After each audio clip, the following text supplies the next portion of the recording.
Hey, how you doing? Good afternoon. Good afternoon. Welcome to another time here. Welcome to another time at the book club. That's what I gotta do. Sunday afternoon at 2 p.m. West African time. Thanks for coming along. Thanks for staying with me. We're presently reading our eighth book in the series. It's The Gold Mine Effect by Rasmus Ankersen. That's what we're on right now. And we've been doing this since the beginning of the year. So it's taking us into the second quarter of the year. That's the fourth month doing this, even though we've had breaks with me being on 3 weeks vacation here. Uh, but I've loved every bit of it, and I hope you have enjoyed it also. Uh, so we're presently in chapter 5 of the book, and the title of chapter 5 is Mindset. This is going to be our fifth take on chapter 5 of the book. And it's understandable that we're taking so many takes on chapter 5 because the title is Mindset. Like I said from the very beginning, it's a topic that is very top on my mind, just like money. I like talking about money. I love money the same way I love the mind. I like talking about the mind. It's one of my favorite topic up there with money, so I enjoy doing it. I hope you've enjoyed our time together talking about the mind also. We're gonna see if we can finish it today. But again, I'm not in a hurry. If we don't finish it today, so be it. We'll finish it next week. I enjoy talking about mindset. And none of the topics we treat here do I try to do in a hurry. We just try to soak it in, soak it in, soak it in, learn as much as we can, and just deposit it there on YouTube, deposit it there on the internet for someone to come along and get blessed by it. We do our bit, to be a blessing to people. All right, so I'm gonna bring up my slide like I typically would do, and we'll see if we can finish mindset today so we can go on to chapter 6 of the book.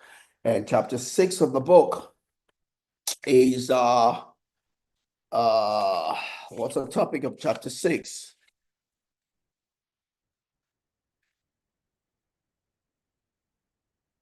I love chapter 6, just sounds equally interesting. Talks about the Godfathers. And we're going to be talking about the leadership style of the Godfathers. I believe I'm going to have to read another book in the middle of this book just to be able to talk about the Godfathers. Yeah. Some time ago, someone who wrote a book on business is not personal, talking about the leadership styles of of the mafia, sent me a copy, a pre-copy before he released it, only because I was doing we're doing a review of Bethany's book titled Business is Not Personal. So it's titled kind of correlated with Bethany's book, and he sent me a copy to read and give him some feedback. That was a privileged position that someone would see and come of its own to get some kind of feedback on this book. So I believe chapter 6 is just going to be as equally interesting as chapter 5 has been. Anyways, we're not in a hurry. We're going to stay and go through try and finish chapter 5 today and take our time to go into chapter 6 next week, if God willing. So as I typically would do, I'm going to bring up my slide here. I will try and do a systematic time to chapter the remaining of chapter 5. So let me bring up my slide here and we can roll.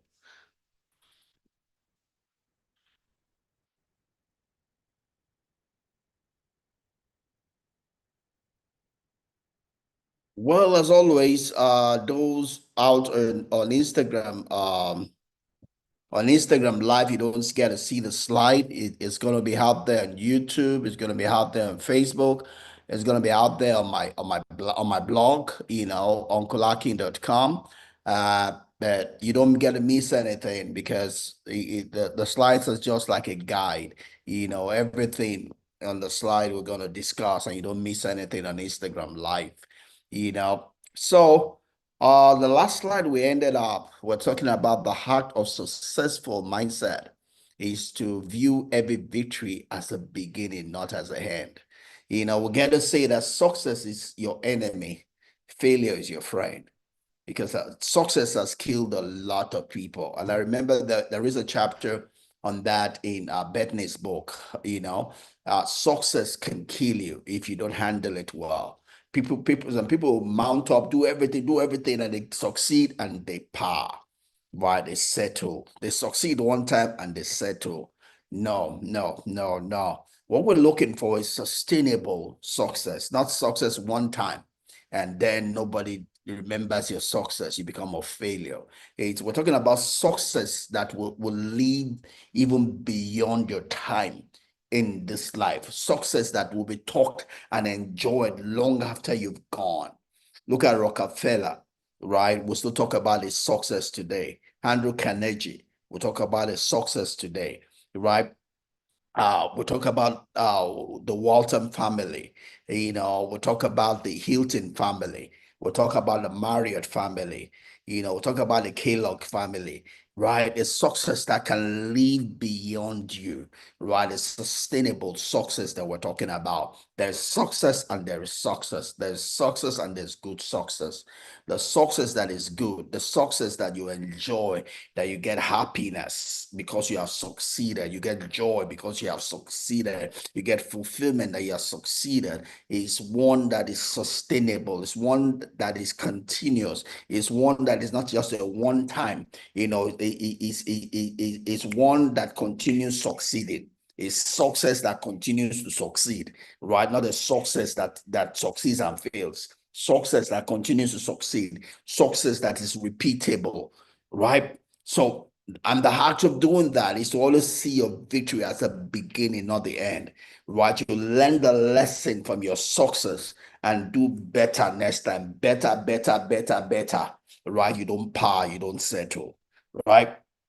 You don't get to that place where you say, oh, now let your servant depart in peace because he has seen the salvation of God just because you win one tournament. What about winning the next tournament? What about winning, winning, winning, winning?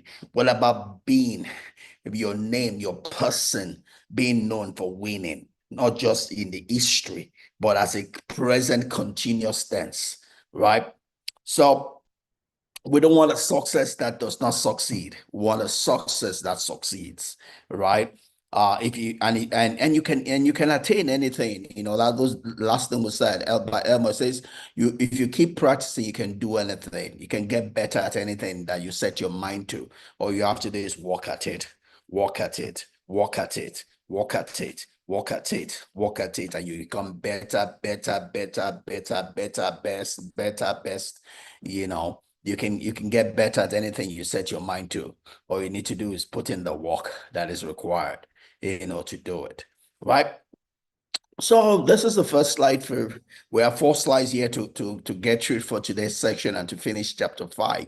And pretty much is talking about how to develop a growth mindset. We're looking at the how to develop a growth mindset here. And here we have 4 steps to developing a growth mindset here. Then we'll have closing words after this.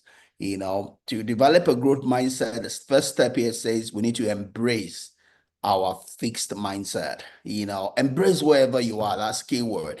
If you have a fixed mindset, to develop a growth mindset, you must not deny where you are. You have to embrace where you are, right? A lot of people are so anxious or so in a hurry to become something that they deny who they are. And who you are is your seed. It's your seed. Wherever you find yourself today is a seed of your tomorrow. If you deny your today, your tomorrow will never come. If you deny your today, your tomorrow will never come. If you deny your today, your tomorrow will never come, because your today is the seed of your tomorrow. You have to accept your today and work on your today for your tomorrow to come, right? So if you're going to develop a growth mindset, you have to accept where you are. Somehow you got where you are, and this is who you are today. Who you are today is the seed that will produce the growth mindset that you are seeking, right? I remember, times here trying to climb up into this philosophy, and I see a big difference by today and my yesterdays, and it's maturity also. Times when everything was done out of anxiety, all the steps to be better was done in a way that was in a hurry, right? There's no hurry in life, right? Anything that is going to last must be done one stone after the other.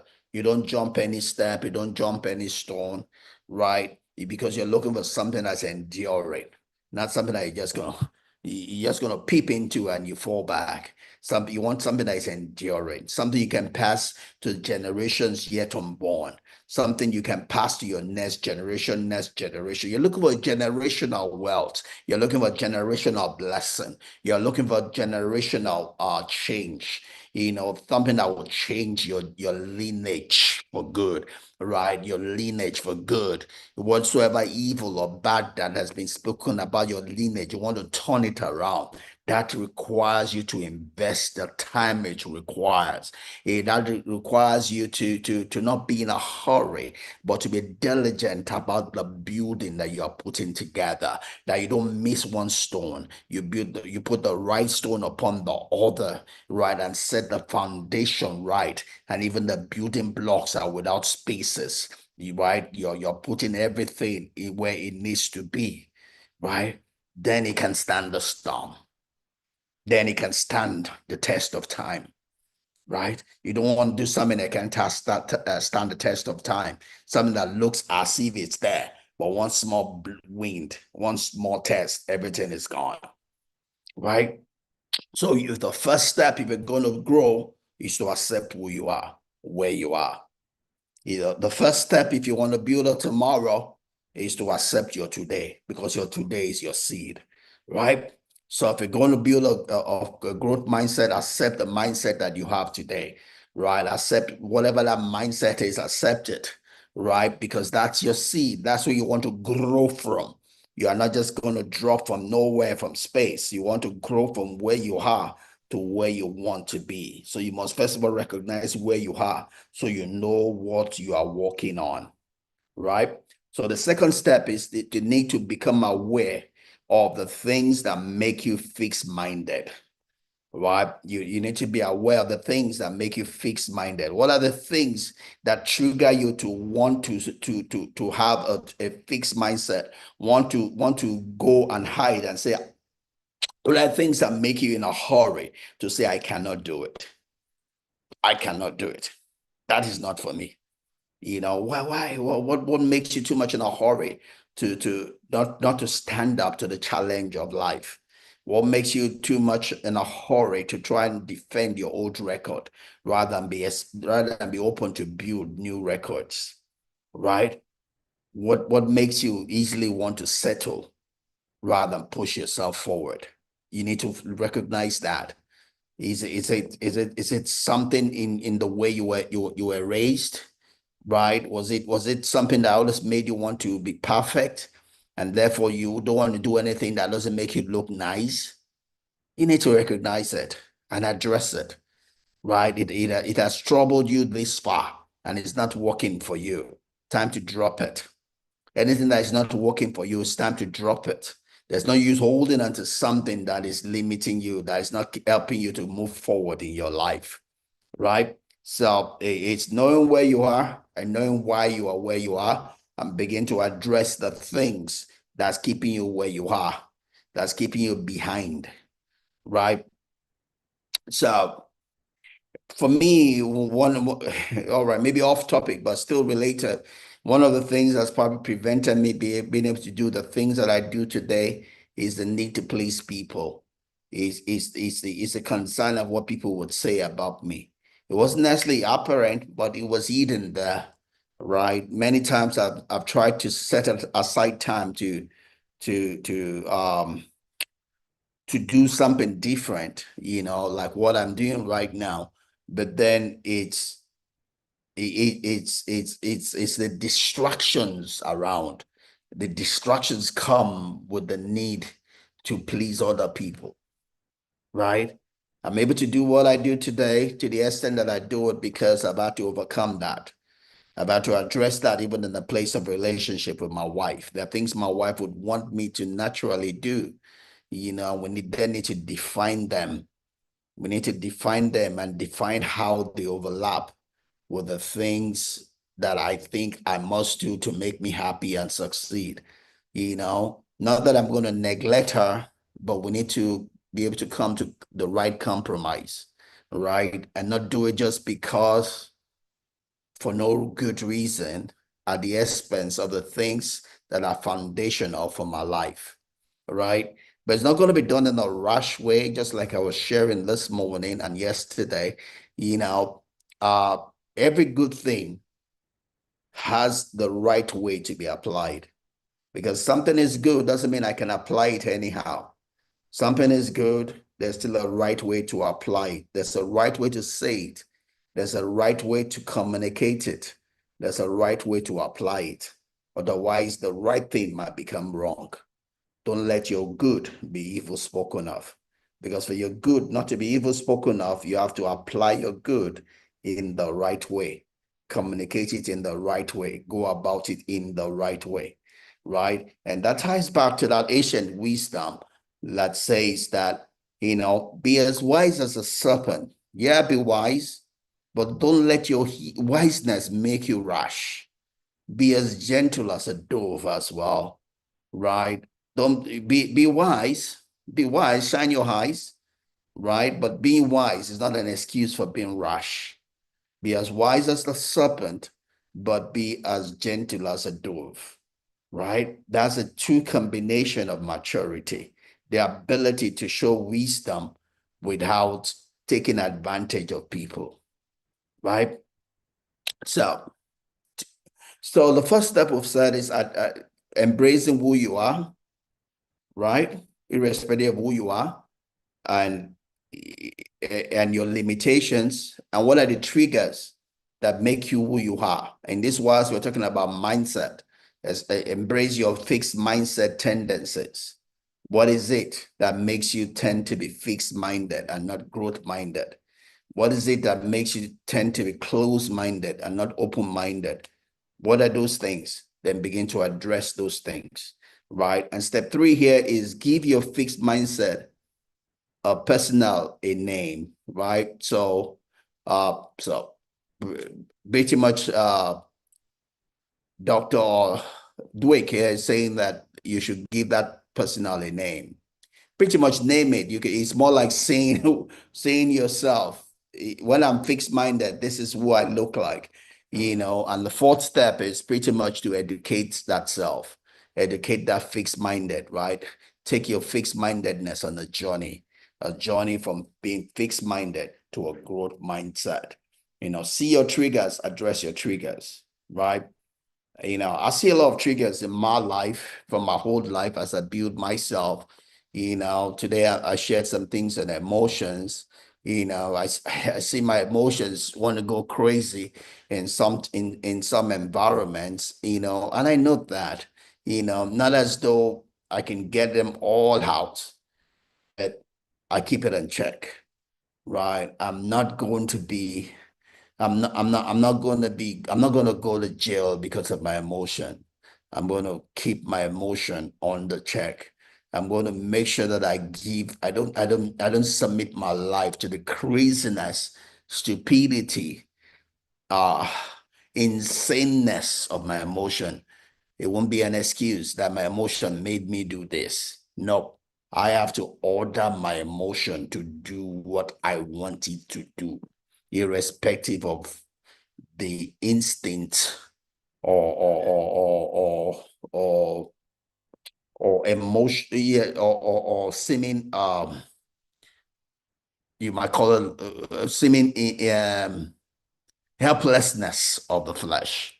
I'm not going to be in a place where I'm going to say, oh, it's flesh. Like people give a lot of excuses, right? Men tend to give a lot of excuses. Oh, fish in water. Oh, he's the man now. That's the way. Yeah, thoughts fly into our minds, but that's no excuse. It will never be an excuse for a wrong action.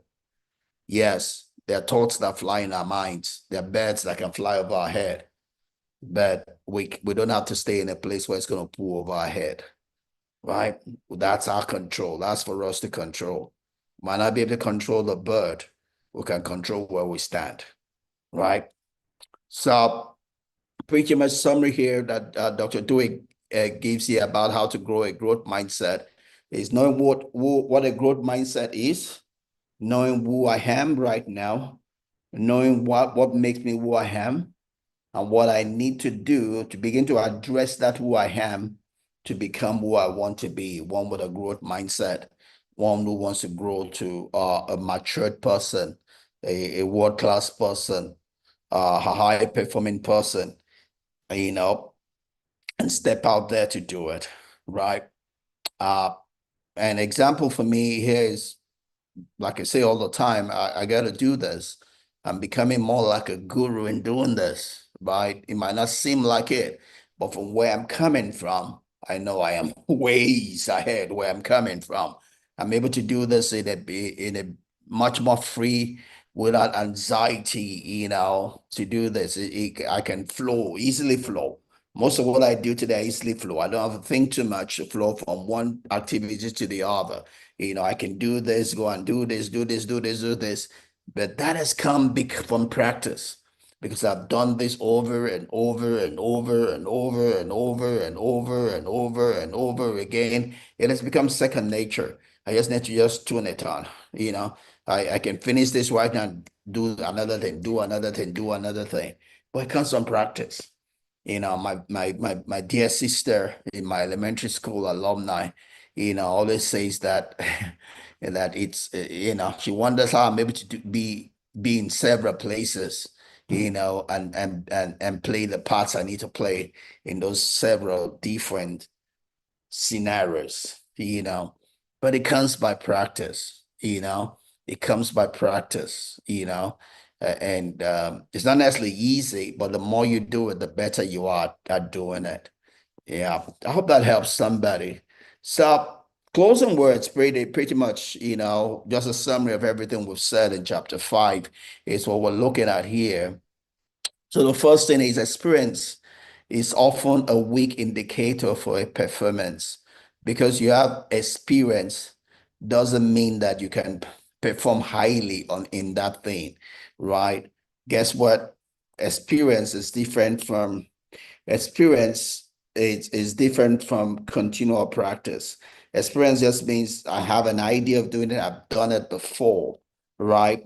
But for you to perform at a high level, you have to you have to immerse yourself in it, as it were. You have to immerse yourself in it. I know how to teach. I'm a teacher. I've taught it before. But for me to teach at a high level, I have to practice, right? I have to practice. I have to do what I do today. I got to teach here every Sunday. I got to teach Mondays to Friday at my prayer meeting. The more I do that, not just because I've done it before, the better I can perform, as it were. The more effective I can be at doing it, right? I can take the cues. I can learn more myself. It becomes second nature is the key word. I don't rest on my horse. So that's what we've discussed all through this chapter. Don't rest on your horse. Don't rest on your innate strength. Develop it. You might have innate strength, but for that to show in your performance, you have to exercise it. You have to exercise it. You have to use it, use it, use it. So that it's not just that it's an innate strength, it becomes your second nature. You can do it, without thinking, and that's what's his name now?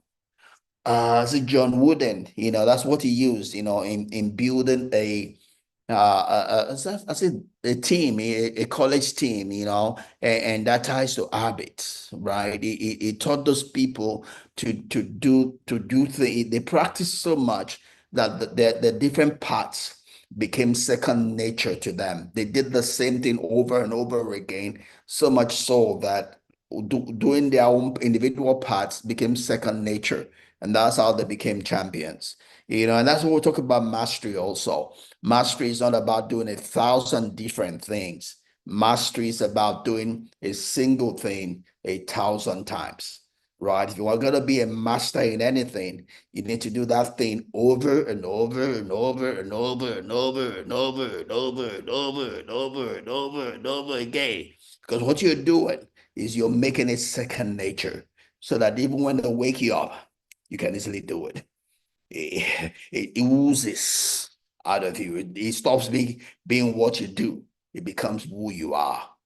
The more you practice, it becomes who you are, not what you do. It becomes who you are, not what you do. You don't teach, you become a teacher, right?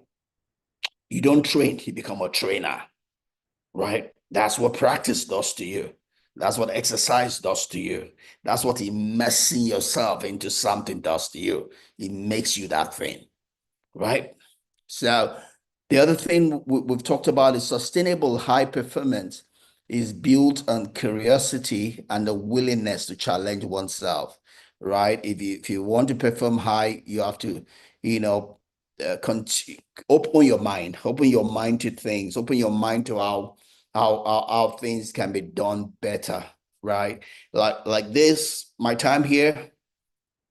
I'm always open to how I can be more effective at doing this, right? I'm reading this book right now. I've almost finished it. I'm on the last chapter, but as I read it, I'm thinking about how I can present it better. It's a book club, so it's not necessarily starting from my own experience knowledge. It's a book we're reading and using it as a foundation just to build ourselves to learn something, about life, from here, So I have to be. Sometimes the things to share come out straight. Sometimes they don't. Sometimes I have to find another way in such a way that it can become presentable, right? Because a book club, I don't just want to come here and just read in the book, right? Call it whatever name it is. The important things of our time here together is to be a blessing. Be a blessing to myself who is listening to it, first of all, and to any other person that comes along to listen to it, right? If it's not a blessing, then it's a waste of my time, it's a waste of your time, right? So for these to meet the intent, which is to be a blessing, I have to continuously be asking myself, how can we do this better? How can this be presented better? How better to do the slide. You observe this book here, my picture is on the slide. I've never had to do that before, right? For the last 4 years, we're doing it. But it works out that my picture makes a difference in the slide. I think it's going to improve the value. So my picture is that I changed the design of the slide from book to book. All I'm looking for is just a better way of communication, a better thing that it raise the level of communication, raise the level of impact, raise the level of absorption, raise the level of selling the philosophy that I'm here trying to pass across, creating an avenue where we can get something that will make our life better, that will make us better people, that will make us people that we're confident of, people that we like, people that we love. The the height of life is to like yourself, is to love yourself. When you love yourself, you can do the incredible. You can do the unimaginable, right? There are not too many people that love themselves, and that's why their lives are no better. So if you're going to sustain your high performance, you have to be open to learning, open to growing, open to intuition, asking yourself questions. How can we do this better? Can we try this? What about that? Or what about the lighting? Is the lighting okay? I look at the replays, I have to ask these questions. That's why last week, Friday, I didn't do my prayer point at the dining table like I normally would do because I'm looking for the right lighting, right? And look, so you have to ask these questions and do different things to get better at what you do, right? And my farm, like that I use as an example most times, we're trying different things, right? uh we had five of our greenhouses fail, so we're learning from that to build better. We'll begin to repair the ones that failed, the first two, and we're going to repair all the ones that failed and finish building the 12 that were planned. We already have a plan for that. We have our poultry that is coming. We're already thinking about how to do it. I've already sent my coppers out to design the internal of the place. Go ask questions. We're brainstorming, how we can do it better, right? So you have to be curious. You have to be open to new ideas. You're not just a straight jacket. This is the way it has always been done, so it must be this way, no that way. No, we're talking about getting the best out of what I have. We're talking about being effective. We're talking about being efficient, right? So you have to open your mind to that. Be willing to challenge yourself, be willing, to challenge what you have, right? And I love that, So I have people that work for me also that are willing to do more. And that just creates a great partnership, for us. But sustainable performance again is you gotta be open, be curious, but be open to new ideas, be open to growth, challenge yourself and push the limits. The key to improvement is not found inside your comfort zone, right? Yeah, yeah, yeah. So if you're gonna get better, you're gonna have to go beyond the things you're typically normally comfortable with, right? And that comes to me in different forms, right? Uh, Sometimes in writing some checks, I take some risk. I meet someone for the first time, and I'm writing some checks. That some other people will have to check. Let's be sure. Let's be sure. Let's be sure. Let's be sure. I'm in some committee, and we can't move forward because someone is scared about signing checks, and you never get anything done. You learn. I've made some mistakes in writing checks, but I keep on learning who to trust, who not to trust, where need to check, and take some risk. That's why we're able to be agile, right? I take some risk. Sometimes it works, sometimes it doesn't work, but I take risks that I can handle. I don't take risks that are beyond me. I don't take risks that once it fails, I'll be out of the market, right? I take risks I can handle, right? Same example here for our greenhouses here. I have the money to do everything one time, but I intentionally didn't want to put in more money than I could handle if it fails, right? So I put in the money in a way that was commensurable with the returns, from the farm, such that when this fight failed, it did not knock me out of the game. I could still pick myself up and repair it and push along. Yeah. So you got to know yourself again in all of this. You know how much you can push away from your comfort zone, but you can't stay in your comfort zone. You have to stretch yourself. You have to push the boundaries of the things that you can do and you do, but don't push more than you can handle. Don't bite more than you can chew. You gotta push beyond your comfort zone, but not too far away from your comfort zone. Only chew. Only bite what you can chew. Don't take on more than you can handle. Don't take more than your strength you can handle, right? As much as we're saying that to go outside your comfort zone, we're not saying go too far out of your comfort zone. Take it one step at a time. Don't take giant steps.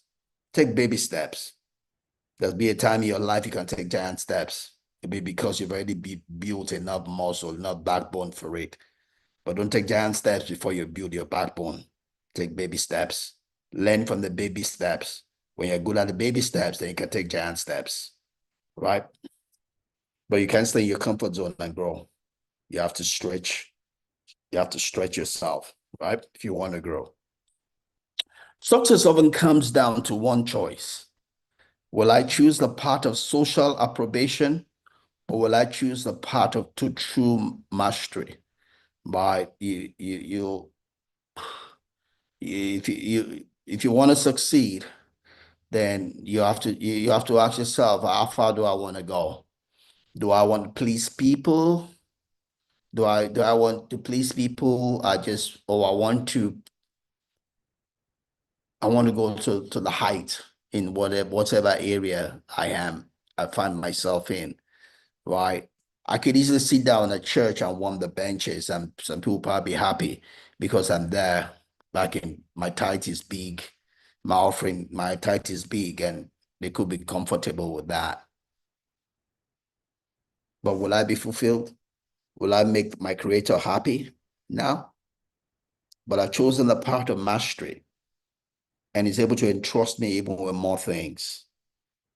Last 2 weeks, I've taken another feather on, you know, another position, another ESCO, you know, and I'm able to handle that because God sees our built capacity, right? The more you build capacity, the more God can entrust into you. God will not entrust into your hands more than your capacity can handle. But as you build capacity, you can handle more things and God will bring them in your way, right? So our part is to build capacity. The opportunities will come. Opportunities are never few. Preparedness is always in doubt. Opportunities come like the wave, right? Like the tide, always coming fixed. Nature brings opportunities. We do the preparedness and the capacity building. Build your capacity, the opportunities will come, right? If you want to build mastery, build yourself, stretch yourself, be good at what you do, build the muscles around what you do. The opportunities will come, the crowning will come, the announcing will come. Those are natural sequence. Our place is to build mastery. Whatsoever God has in your hands, be good at doing it and build capacity around it. God will expound you. God will announce you. God will enrich you. A performance environment should never be too comfortable. When you're too comfortable, you begin to settle, begin to take things for granted, right? If I get too comfortable here, things will probably be out of whack. Things will fall apart. As much as I'm building capacity and this becomes second nature, I still have to be careful that the fundamental things are put in place. I still have to be careful that I have the points to share with you. I don't come here and start blabbering and jumping everywhere. Why? It's not my face that you come to see, it's what I have to say. And hopefully it's something that I say that hits something inside your life, that touches your heart and changes something for good for you. Right? So I don't get too comfortable that I don't do my part. We're in chapter 5, I'm already in chapter 8 of the book because I have to go ahead of this time here so I can build the right slide, the right material to be able to make this thing worthwhile, right? I can't give the excuse of whatever the book is. I have to come here prepared in such a way that I can give life, right? Irrespective of what's in the book, I can give life, right? So you stretch yourself, you push yourself to achieve whatsoever it is that you said that you're out to achieve, right? When it comes to business, you know, I have goals to achieve and a timeline around it. So I push myself to make that happen, right? For my company, every weekend, I send out what you might call a newsletter just on WhatsApp to the leadership, right? Giving a summary of what happened the week before and what our outlook is for the week. I do that every weekend. I over communicate, right? There's no doubt as to what's in my mind, what my view is concerning what we're doing and we're going to do, except for someone who chooses not to be aware. I go the extra mile to communicate. Do that every weekend. Not because I have nothing else to do, but because I'm the visionary, I'm the leader, I'm the CEO. I have to help everybody see what I see so that they can line up all right and we can work together. We can have a mastermind around what we are set to do. Well, we can brainstorm around what we are set to do. Everybody can contribute their part, and we're working together, united, not divided, right? So you must nurture a constant feeling of positive discomfort, in particularly the the discomfort that comes from being stretched to the limit. While you stretch yourself, you don't get too comfortable, right? We're set to make money in my farm, irrespective of where we are right now. Right now we're almost spending about everything that we make because we're yet getting ourselves established. But I have to look at the goal. We can continue that way. We got to make profit, even though we're new and we have a lot to do. We are somehow, some way, we have to make profit, and that's part of my communication every weekend. Helping everybody to see the goal and not just to be lost in the moment. We're going somewhere. We cannot par where we are, right? Same thing, I come here and share here, but we're going somewhere with this. We're going somewhere with this. This is not just a small time of a book club. This is an international book club. And it goes worldwide. I have people that get to connect all over the world, right? This is on my blog site. And I have people from all over the world on my blog site. This gets shared on my different fora, you know. So it goes all over the world, right? So I don't do this like a local thing that will not go far. So I can take it for granted. This is gonna go far to places I will never go in my lifetime. People I'll probably never meet, right? So I can take it for granted because I don't want it to come to you and be a waste of your time. I want it to bless you, right? I want it to make a difference for you. Hey, Pastor Ifeanyi, how you doing? God bless you. Good afternoon. Yeah. So you need to nurture that place where you don't par, you don't settle, but you keep on pushing yourself, keep on pushing the limits, right? So perceived success makes people feel entitled. You don't want to get to that place where you feel entitled to you. Good afternoon, my dear brother. God bless you. Yeah. You don't want to be in that place where you feel entitled to succeed, but you feel that you understand that life is sowing and reaping. If I'm going to get a result, then I'm going to have to sow what it requires to get that result, right?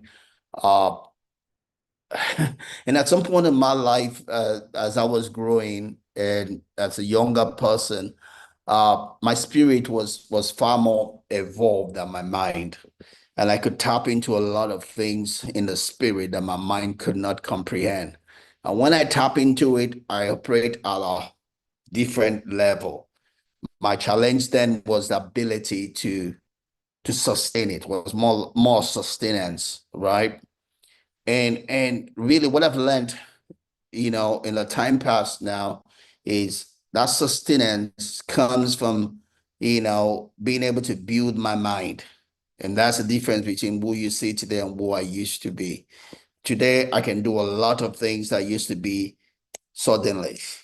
I do it just just a second nature. And it's because I built myself, I built capacity, I built my mind, right? I have grown in knowledge, I have grown in understanding, I have grown in wisdom, I have grown in exercising, right? Easy for me to turn into the spirit today. I don't need anything, I don't need any gymnastic, right? If you come to our prayer meeting, we don't do any gymnastics. We just do it. But that comes from growth. That comes from exercising yourself. That comes from knowing that it's what you put in that you get out. It's what you put in that you get out. And as you grow, the things that you grow that you do also see the growth in your life. It is easily reflected, right? And the last thing here is saying, as a result, I mean, if people become feel that they're entitled to success, they become complacent and lose the urgency. And that's what you don't ever want to do. If you want to perform at a high level, you must never feel entitled. You must never feel that things should come your way just because you are you. You must always know that life operates by sowing and reaping. It's what you give that you get, right? It's what you give that you get. If you don't do the right preparation, you won't get the right results, right? Even in the times when it was like I could just go into the spirit, I came to a point where I felt I could just make it happen, and I've had so many disappointments, right? If you want to guarantee success in your life, you've got to do the work. You've got to do the preparation. You don't take anything for granted. You've got to do the work for what you want to get. If you want to speak fluently, then you gotta speak. Take the opportunity to learn, to grow, to develop yourself, and share, right? Share as much as the opportunities that you get, and that builds you. That builds you. I stand to talk anytime and have something to say because uh, I leave it. Every opportunity that I have, I take in. It's a growing moment for me. Every opportunity that I have, I listen to messages, I listen to talks to grow me. Right. With this book club, I get to read books, I learn, I grow. Right. Every opportunity that I have, I get to share what I know. And the more I share, the more I know. Everything I share here becomes input for the next time, becomes input for the next time. So I build a continuous curricula of things that I can share in different places, and then it becomes second nature to do it, right? Results don't just fall from heaven. Doing things well don't just fall from heaven, don't just happen. They come because you put in the work, right? They're a result of the work. Nothing in life is an accident. Everything is a result. The person that I am today is a result. It's a result of all the inputs I put in, both the good, the bad, the suffering, the pushing the limits, the failures. That's the result of what you see today. What I learned from the failures, what I learned from the successes, makes me all that I am today. And all that I'll be tomorrow is a result of all that I'm doing right now. This time of sharing with you is making me into something that my tomorrow will need. Right? All right, that's all I got. I got to the end of chapter 5 today.